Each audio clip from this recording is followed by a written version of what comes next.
Hello दोस्तों, let's cricket की explainer series में आप लोगों का स्वागत है। और इस वीडियो में डिस्कस करेंगे लेटरल एंट्री का मुद्दा। देखिए, हर साल ये मुद्दा जो है न्यूज़ में रहता है। ठीक है, तो उस चीज़ के ऊपर यहाँ पर इसको एक बार में पढ़ करके ख़त्म कीजिए। इसको हर बार पढ़ने की ज़रूरत आपको नहीं पड़ेगी। इस वीडियो में हम जानेंगे कि लेटरल एंट्री होती क्या है, कैसी प्रोसेस होती है, इसके क्या प्रोज हैं, क्या कॉन्स हैं, कितनी बार अब तक भर्ती हो चुकी है, कौन भर्ती करता है। ठीक है, ये सब चीज़ें हम एक ही बार में यहाँ पर डिस्कस कर लेंगे। बार बार इन चीज़ों को पढ़ने की दिक्कत नहीं लेनी है। जीएस पेपर 2 सिविल सर्विसेज और जीएस पेपर 4 के अंदर इथिक्स वगैरह के पोर्शन में भी ये चीज़ें कवर हो जाती हैं। ठीक है, तो ये चीज़ मेंस में लिखने के लिए, साथ ही इंटरव्यू में भी आपसे पूछ लिया जा सकता है कि इसके क्या फ़ायदे हैं, क्या नुकसान है, तो आपको ये सब चीज़ें पता होनी चाहिए। तो चलिए वीडियो स्टार्ट करते हैं। लाइक शेयर सब्सक्राइब कर देना, और पीडीएफ इसकी नीचे एक ही टेलीग्राम लिंक है, वहाँ पर मिल जाएगी। तो चलिए देखते हैं पहले न्यूज़ में क्यों आया। देखिए, न्यूज़ में इसलिए आता है कि जो यूपीएससी है ये एडवर्टाइजमेंट निकालती है कि हमें जॉइंट सेक्रेटरी की रैंक पर 3 पोस्टें भरनी हैं, और डिफरेंट डायरेक्टर्स की जो पोस्ट हैं 27 पोस्ट हैं डिफरेंट सेंट्रल गवर्नमेंट डिपार्टमेंट्स के अंदर, उनको यहाँ पर फिल करना है। तो ये एडवर्टाइजमेंट निकलता है फरवरी के शुरू में। और इस एडवर्टाइजमेंट में बेसिकली ये लिखा हुआ है। देखिए, जो जॉइंट सेक्रेटरी की पोस्ट होती है वो आपको पता हो तो हम आईएएस जो एग्ज़ाम आप देते हैं यूपीएससी का, उसके थ्रू यहाँ पर ये पोस्टें भरी जाती हैं। बट यहाँ पर ये 3 लोगों को जो है वो लेटरल एंट्री के थ्रू ले रहे हैं। ठीक है, तो ये यहाँ पर मुद्दा आ जाता है। तो मुद्दा इसलिए न्यूज़ में आया। दूसरा, these individuals would make a lateral entry into the government secretariat would be contracted for 3 to 5 year. तो लेटरल एंट्री जो है वो एक तरीके से कॉन्ट्रैक्ट बेसिस पर होती है। हमें ज़रूरत थी बंदों की, आईएएस ऑफिसर्स की, तो हमने यहाँ पर भर्ती के थ्रू 3 से 5 साल के लिए उनको रिक्रूट कर लिया। इन पोस्टों के लिए एससी एसटी ओबीसी का कोटा नहीं होता है, ये याद रखना। ठीक है, अच्छा, ये मुद्दा यही है बेसिकली कि जो इनके लिए कोटा जो है वो यहाँ पर डिफ़ाइन नहीं है। क्योंकि आप देखें तो जो डीपीआईआईटी है उसने कहा है कि अगर 3 से ज़्यादा पोस्टों पर भर्ती होती है तो आपको कोटा रखना पड़ेगा। बट आप यहाँ पर देखें तो 3 जो है वो जॉइंट सेक्रेटरी की पोस्ट हैं, यानी कि कोटा ख़त्म। और डिफरेंट डिपार्टमेंट्स के अंदर 27 पोस्टें हैं। तो 27 पोस्टें कंबाइंड नहीं की गई हैं, इनको पर्टिकुलर डिपार्टमेंट के अंदर दिखा दिखा करके 3 से ज़्यादा नहीं किया गया है। ठीक है, तो 3-3 के सेट यहाँ पर बना लिए गए हैं, या 2-3 के सेट बना लिए गए हैं। तो ताकि यहाँ पर आरक्षण का मुद्दा ना उठे, तो यहाँ पर जो एससी एसटी ओबीसी को रिजर्वेशन मिलना था उसको भी बाईपास करने की कोशिश की गई है। ये सब मुद्दे हैं, इनको धीरे धीरे देखेंगे। उससे पहले आप ये देखिए, ये होता है एक मिनिस्ट्री और एक या फिर एक डिपार्टमेंट के अंदर का स्ट्रक्चर। देखिए, सबसे ऊपर कैबिनेट मिनिस्टर होता है, फिर मिनिस्टर ऑफ स्टेट होता है, यहाँ तक तो आपको पता है। ठीक है, उसके बाद अगर आप देखें तो टॉप मोस्ट जो होते हैं वो होते हैं ये द सेक्रेटरी। उसके बाद आता है एडिशनल सेक्रेटरी, फिर आता है जॉइंट सेक्रेटरी, फिर इसके नीचे डायरेक्टर्स और डिप्यूटी सेक्रेटरीज आता है। Under secretary, section officer, assistant section officer, UDC and LDC. ठीक है, तो हम यहाँ पर जो बात करेंगे वो बेसिकली इस चीज़ के ऊपर बात करने वाले हैं कि सेक्रेटरी की पोस्ट, एडिशनल सेक्रेटरी और जॉइंट सेक्रेटरी। तो यहाँ पर जो भर्ती की जा रही हैं वो जॉइंट सेक्रेटरी की पोस्ट पर की जा रही हैं, जो कि बेसिकली आप यूपीएससी का पेपर क्लियर करने के बाद यहाँ पर जाती है। ठीक है, तो ये जो जॉइंट सेक्रेटरी की पोस्ट है इसके लिए यहाँ पर लेटरल एंट्री का प्रोविज़न किया गया है। अब जानते हैं कि लेटरल एंट्री होती क्या है। ठीक, देखिए, नीति आयोग ने सिफारिश की 2017 में, उन्होंने अपनी रिपोर्ट बनाई 3 ईयर एक्शन एजेंडा की और सेक्रेटोरल ग्रुप ऑफ सेक्रेटेरिएट की। उन्होंने कहा कि जो सेंट्रल गवर्नमेंट है उसकी जो मिडिल और सीनियर मैनेजमेंट लेवल की पोस्ट हैं वहाँ पर हमें कुछ लोगों की ज़रूरत पड़ेगी, पर्सनल की ज़रूरत पड़ेगी।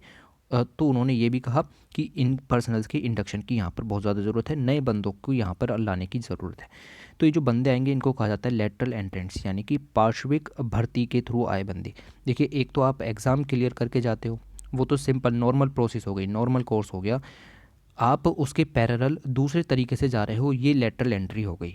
दूसरा तरीका क्या है वो भी अभी यहाँ पर मैं बताऊँगा। ठीक है, तो these lateral entrants would be the part of central secretariat which in the normal course has only career bureaucrats from all India services। तो ये बात आपको क्लियर हो जानी चाहिए कि एक तो आप यूपीएससी का एग्ज़ाम क्लियर करके जाते हो, दूसरा अगर हम ऐसे ही बंदों को उठा लें और उसी पोस्ट पर भर दें जिस पोस्ट पर आपका यूपीएससी क्लियर करके जाते, तो इसको कह देते हैं लेटरल एंट्री, यानी कि पार्श्विक भर्ती। ओके, उसके बाद अगर आप देखें जॉइंट सेक्रेटरी की रैंक की बात हो रही है, क्योंकि यहाँ पर 3 पोस्टें जॉइंट सेक्रेटरी के लेवल की हैं। तो जॉइंट सेक्रेटरी अपॉइंट किया जाता है appointments committee of the cabinet ACC के द्वारा, और ये थर्ड हाईएस्ट रैंक होती है। थर्ड हाईएस्ट रैंक कैसे? पहले देखिए, यहाँ से रैंक्स की आपकी गिनती शुरू होती है, सेक्रेटरी, एडिशनल सेक्रेटरी और जॉइंट सेक्रेटरी। ठीक है, तो ये जॉइंट सेक्रेटरी आपका थर्ड रैंक पर आ गया, पहले नंबर पर सेक्रेटरी, दूसरे नंबर पर एडिशनल सेक्रेटरी। ठीक है, इन अ डिपार्टमेंट और अ मिनिस्ट्री। ठीक है, and function as a administrative head of a wing in the department. तो एक डिपार्टमेंट के अंदर हेड ऑफ द विंग ये यहाँ पर होता है। ठीक है, याद रखना है इस चीज़ को भी। Directors are a rank below that of joint secretary. Joint secretary के नीचे मैंने आपको दिखाया जैसे कि डायरेक्टर्स आ जाते हैं या डेप्यूटी सेक्रेटरीज आ जाते हैं यहाँ पर। तो डायरेक्टर की पोस्ट है 27, बट वहाँ पर हम अभी नहीं जा रहे हैं। लेटरल एंट्री का मुद्दा इस स्टेज पर ज़्यादा है, जॉइंट सेक्रेटरी के स्टेज पर, तो हम यहाँ पर ही चीज़ों को डिस्कस करेंगे। ठीक है, okay. What is the governments reasoning for lateral entry. Government क्या कह रही है कि लेटरल एंट्री क्यों ज़रूरी है? जब यूपीएससी के थ्रू एक आईएएस ऑफिसर चुन के जा सकता है तो क्यों ज़रूरी है लेटरल एंट्री का मुद्दा? क्यों उसी के समानांतर श्रेणी में हम और बंदों की भर्ती करें? जो बंदे आईएएस का एग्ज़ाम क्लियर कर रहे हैं, क्या वो सक्षम नहीं हैं? क्या वो संख्या में कम है? अगर संख्या में कम है तो आपको पोस्ट बढ़ाने की ज़रूरत है। देखते हैं कि क्या क्या मुद्दे हैं। तो 2019 में minister of state Jitendra Singh ने ये कहा राज्यसभा में कि government has from time to time appointed some prominent persons. गौर फरमाइए, सम प्रोमिनेंट पर्सनस जिनको 10, 15, 20 साल का एक्सपीरियंस है प्राइवेट सेक्टर के अंदर, उनको उनकी नॉलेज का, उनकी एक्सपर्टीज़ का यूज़ करके गवर्नमेंट की जो हालत है वो सुधारी जाए। For specific assignments in government keeping in view their specialised knowledge and expertise in the domain. जैसे विप्रो है और कंपनीज़ हैं, उनमें जो हाईली नॉलेजेबल और एक्सपर्टीज़ लोग हैं उनको गवर्नमेंट के डोमेन में लाया जाए एक पर्टिकुलर असाइनमेंट के लिए, जो कि 3 से 5 साल की ड्यूरेशन का हो, और उनसे वो असाइनमेंट्स लिया जाए ताकि वो अपनी नॉलेज का उपयोग करके यहाँ पर कुछ अच्छा कर सकें। ठीक है, तो ये मुद्दा यहाँ पर इन्होंने उठाया। दूसरी बात, लेटरल रिक्रूटमेंट का मुद्दा। दो और मुद्दों को यहाँ पर, ट्विन ऑब्जेक्टिव्स इसके क्या क्या हैं? तो पहला है कि एक तो फ्रेश टैलेंट्स यहाँ पर आएगा। 10, 15, 20 साल का एक्सपीरियंस काफ़ी अच्छा होता है एक प्राइवेट सेक्टर के अंदर, अगर उसको पब्लिक सेक्टर के अंदर यहाँ पर लगाया गया तो यहाँ पर हमको पूरा पॉजिटिव इम्पैक्ट देखने के लिए मिलेगा। एक तो मुद्दा ये बताया। दूसरा, as well as augment the ability of man power. दूसरा मुद्दा कह रहे हैं कि आईएएस ऑफिसर्स की कमी है इंडिया के अंदर, तो उस कमी को पूरा किया जा सकता है लेटरल एंट्री के थ्रू। तो दूसरा पॉजिटिव पॉइंट ये है। ठीक है, तो ये कुछ लिखने सोचने के मुद्दे बताइए इंटरव्यू वगैरह में अगर पूछे जाएँ तो। ठीक, अब गवर्नमेंट ने ऐसे लेटरल एंट्री कितनी बार की है? तो इन्होंने अभी तक दूसरी बार ये नोटिफिकेशन निकाली है फरवरी 2021 में। ये सेकंड राउंड था, पहले भी निकाला था। पहले 10 पोजीशंस जॉइंट सेक्रेटरी की भरी थी और 40 पोजीशंस जो है डायरेक्टर लेवल पर भरी थी। तो आप समझिए कि 3 इस बार निकाली हैं और 10 पहले से भर ली हैं। तो जॉइंट सेक्रेटरी की 2018 में 10 पोस्टें भर ली गई हैं। 2018 में जॉइंट सेक्रेटरी लेवल अपॉइंटमेंट्स के लिए एडवर्टाइजमेंट निकाला गया था यूपीएससी के थ्रू।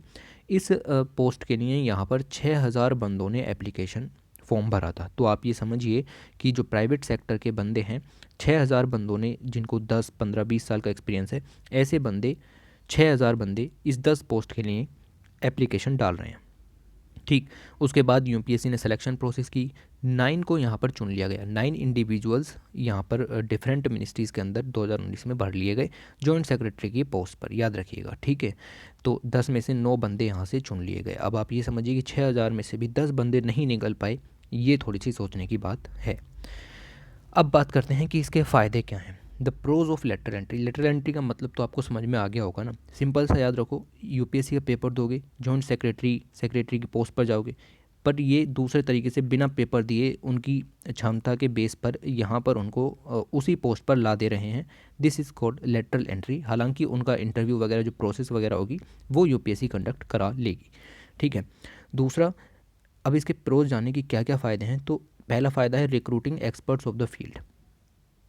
ठीक है, देखिए प्राइवेट सेक्टर के अंदर काफ़ी अच्छी एक्सपर्टीज़ देखने को मिलती है, क्योंकि उन्होंने अपना जो बिज़नेस है वो इस तरीके से खड़ा नहीं किया होगा। तो उस प्राइवेट सेक्टर की एक्सपर्टीज़ को सेंट्रल एडमिनिस्ट्रेशन में लाया जाए तो यहाँ पर हमको पूरा फ़ायदा देखने को मिलेगा। ठीक है, with the objective of including specialist to improve efficiency. जो सेंट्रल गवर्नमेंट का वर्क है उसकी एफिशिएंसी को बढ़ावा मिल सकता है और गवर्नेंस की डिलीवरी को यहाँ पर अच्छा फ़ायदा हो सकता है। कंपटीशन भी क्रिएट यहाँ पर देखने को मिलेगा। अच्छा, ये तो हो गए पॉजिटिव पॉइंट, ठीक है। तो कुछ पॉजिटिव लिखना हो तो ही ये पॉइंट्स यहाँ पर आप लिखना, ठीक है। फिर दूसरा कहा जा रहा है कि जो आईएएस ऑफिसर्स हैं उनकी कमी है यहाँ पर, तो इसीलिए lateral entry would minimise the shortage of IAS officers working on a deputation in the centre. तो लेटरल एंट्री यहाँ पर उनकी कमी को पूरा करेगी, ठीक है। तीसरा, transparency in service, allegations of corruption, mediocrity, stagnation and inefficiency have been made against the civil servants। तो सिविल सर्वेंट्स के ऊपर ये दाग लगा हुआ है करप्शन का, मेडियोक्रेसी का, स्टैग्नेशन का। तो ये जो है थोड़ा सा ये भी कम किया जा सकता है। और ट्रांसपेरेंसी सर्विस में आएगी, transparency in the service is one of the base for the recommendation. तो लेटरल एंट्री के लिए जो रिकमेंडेशंस दी गई उसमें ये मुद्दा भी उठाया गया कि ट्रांसपेरेंसी की ज़रूरत है। अभी ये तो बाद में ही पता चलती है कि ट्रांसपेरेंसी रहेगी या नहीं रहेगी। अगली बात करें, ये ऐसा नहीं है कि पहली बार नहीं है कि जॉइंट सेक्रेटरी की रैंक के लिए इस तरह की पोस्टें निकाली गई हैं, 2018 में भी, ठीक है, पहली बार नहीं था। बट आप समझिए कि फाइनेंस मिनिस्ट्री है, रिजर्व बैंक ऑफ इंडिया है या करंट नीति आयोग है, इन्होंने भी लेटरल एंट्री के थ्रू प्राइवेट सेक्टर की एक्सपर्टीज़ को इंक्लूड किया है अपनी सर्विसेज के अंदर। जैसे बात करें अरविंद सुब्रमण्यम की है, अरविंद पनगरिया हैं, रघुराम राजन है, ये सब प्राइवेट सेक्टर की जो हैं वो स्पेशलिस्ट या एक्सपर्टीज़ थे, इनको यहाँ पर इंक्लूड किया गया है आरबीआई या फाइनेंस मिनिस्ट्री के अंदर। तो इन्होंने काफ़ी अच्छा यहाँ पर परिणाम इंडिया को दिया है। रघुराम राजन के बारे में आप जानते हो, अरविंद सुब्रमण्यम के बारे में जानते हो, ठीक है। तो ये चीज़ हो गई। एक बात ये बताई जाती है कि जो आईएएस वाला जो मुद्दा है ये स्टेट सेंटर्ड है, ठीक है। State was all powerful. अब यहाँ पर बात ये है कि हम बेसिकली जो हमारी पॉलिसीज़ हैं वो private sector, ease of doing business वगैरह, उनको भी यहाँ पर मजबूत करने की ज़रूरत है। तो जो बंदे बाहर से आएंगे प्राइवेट सेक्टर से, उनको पता होगा कि जो प्राइवेट सेक्टर है उसको किस चीज़ की ज़रूरत है, तो वो उस ज़रूरत को पूरा करने के लिए सरकार की मदद कर सकते हैं। तो इन्होंने यही बताया कि जो प्राइवेट सेक्टर है, नॉन प्रॉफिट्स, जनरल पब्लिक, ये सब हमारी मदद करेंगे कि दुनिया को बाहर की नज़र से किस तरीके से देखा जाए, प्राइवेट सेक्टर की नज़र से किस तरीके से पॉलिसीज़ को बनाया जाए, ठीक है। तो ये कुछ मुद्दे जो पॉजिटिवली बताए जाते हैं वो ये हैं। फिर कुछ कंसर्न्स हैं, क्या मुद्दे मतलब दिक्कत कहाँ पर है। एक तो दिक्कत ये है कि इन्होंने जो वैकेंसीज़ हैं, 3 पोस्ट जॉइंट सेक्रेटरी की और 27 पोस्ट डायरेक्टर की, उनको इस तरीके से तोड़ा है कि जो कोटा है, जो रिजर्वेशन है एससी एसटी ओबीसी का, वो यहाँ पर नहीं मिल पा रहा। तो कहा जा रहा है कि ये गलत है, जो है रिजर्वेशन यहाँ पर होना चाहिए, और इस तरीके से आप रिजर्वेशन को बाईपास कर रहे हैं। दूसरा, difference in the organisational value. जो प्राइवेट सेक्टर का बंदा होता है उसे आदत नहीं होगी गवर्नमेंट के दबाव में वर्क करने की। The value system between the government and the private sector quite different. It is important to ensure that the people who come in are able to have the skill to adjust the totally different system of functioning. यहाँ पर focus कीजिए, totally different system of functioning. Private sector अलग तरीके से work करता है, government का system अलग तरीके से वर्क करता है। तो प्राइवेट सेक्टर के बंदे को उस माहौल में ढलने के लिए काफ़ी सारे समय की ज़रूरत होगी। यही मुद्दा यहाँ पर उठाया गया है। डिफरेंट वैल्यूज़, ऑर्गेनाइजेशनल वैल्यूज़ यहाँ पर हैं। This is because the government imposits on a limitation. Government के अंदर अगर आप वर्क कर रहे हैं तो आप अपनी मनमानी नहीं कर सकते, आपके ऊपर रेस्ट्रिक्शंस लगी हुई होंगी, आपके अंदर लिमिटेशंस होंगी, ठीक है।